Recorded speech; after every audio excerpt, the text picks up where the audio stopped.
محمد علی جوہر کے ایک شعر کے حوالے سے کہا کہ قتل حسین اصل میں مرگ یزید ہے، اسلام زندہ ہوتا ہے ہر کربلا کے بعد۔ میں نے کہا بالکل محمل شعر ہے، اسلام مرا ہی نہیں تھا، زندہ ہونے کا کیا سوال؟ اور اگر کسی درجے میں مزمحل یا زخمی ہوا تھا تو وہ تو رہا، کربلا کے بعد بھی رہا، یزید کی حکومت بھی رہی، بنو امیہ کی حکومت بھی چلی، کوئی تبدیلی تو نہیں آئی۔ یہ کیا کہہ رہے ہیں اسلام زندہ ہوتا ہے کربلا کے بعد؟ میں نے کہا اسلام مرا نہیں تھا۔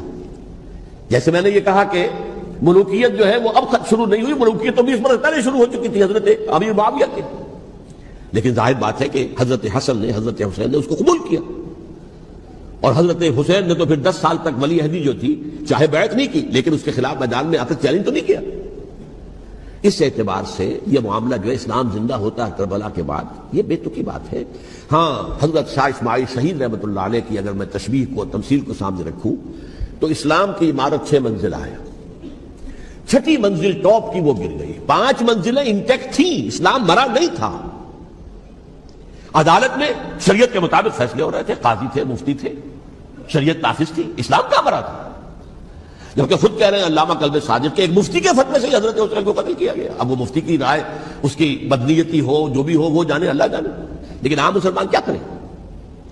اس پہلو سے اسلام مرا نہیں تھا۔ ہاں، 1 منزل گر گئی تھی، وہ گری رہی، 1000 برس تک گری رہی، یہاں تک کہ آ کر مغربی امپیریلزم نے اس کے گرایا، ملوکیت کا معاملہ ختم کیا، اور وہ جبرین ملوکیت دوسری آ گئی، ورنہ وہی بادشاہی چلی ہے۔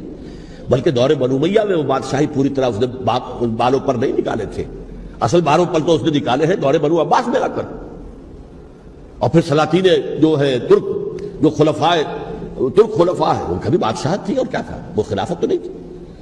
تو یہ تو اسلام میں جو بھی نقص واقع ہو گیا تھا، کبھی واقع ہو گئی تھی، وہ جو کی تو برقرار رہی، اس کو بھی تسلیم کیا۔ میں اللہ کا شکر ادا کر کے کہتا ہوں کہ دونوں حضرات، دونوں شیعہ دانشور اور بڑی اعلیٰ سطح کے جو شیعہ عالم تھے، انہوں نے اس بات کو تسلیم کیا اور میری اس بات کو چیلنج نہیں کیا۔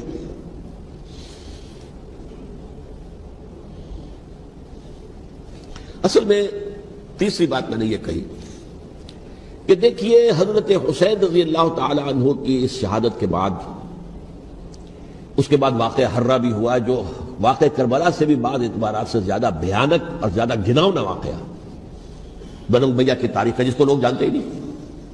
مدینہ کے کچھ لوگوں نے بغاوت کی اور انہوں نے اس کے خلاف فوج بھیجی، اور فوج کو جب مدینہ فتح کر دیا، 3 دن کے لیے حلال کر دیا، جو چاہو کرو، یہاں جسے چاہو مارو، جسے چاہو لوٹو، جس کا گھر چاہو برباد کرو، جس عورت کو چاہو ریپ کرو، اور یہ مدینہ النبی کے اندر ہوا۔ تو کاٹ کھانے والی ملوکیت کے اندر بہت سے واقعات ہوئے۔ عبداللہ ابن زبیر کھڑے ہوئے، انہوں نے حکومت قائم کی تھی، لیکن یہ کہ وہ تو 6 سال کے لیے کامیاب بھی رہے، ایک حکومت قائم کی، بنو امیہ کے ہاتھ پر بیعت نہیں کی، بالآخر ان کی حکومت بھی ختم ہو گئی۔ پھر حضرت زید کھڑے ہوئے، انہوں نے بغاوت کی، وہ بھی ناکام رہ گئے۔ پھر بنو عباس میں کھڑے ہوئے حضرت نفس زکیہ، حضرت حسن رضی اللہ تعالیٰ عنہ کے اولاد میں سے، وہ بھی ناکام ہو گئے، شہید ہو گئے۔ پھر یہ سمجھ لیا گیا کہ اب یہ جہاں تک 6ٹھی منزل ہے وہ تو دوبارہ تعمیر نہیں ہو سکتی، یہ تو جس کی لاٹھی اس کی بھینس، جس کے پاس طاقت ہوگی اس کی حکومت ہوگی، جس کا قبیلہ زیادہ قوی ہوگا، جس قبیلے میں زیادہ عصبیت ہوگی، مضبوط ہوگا، متحد ہوگا، طاقتور ہوگا، اسی کی حکومت ہوگی۔ البتہ اس کے نیچے لوگوں کے اخلاق کی اصلاح کرو۔ صوفیاء کرام نے وہ کام اپنے ذمہ لیا، اور بالکل وہی کام ہے کہ جو ائمہ اہل بیت کرتے رہے۔ حضرت حسن کی اولاد میں، پھر حضرت علی بن حسین رضی اللہ تعالی، حضرت حسین کی اولاد میں، پھر امام محمد باقر، امام محمد جعفر صادق، اور اس کے بعد بھی 5 اور، کسی نے بغاوت نہیں کی۔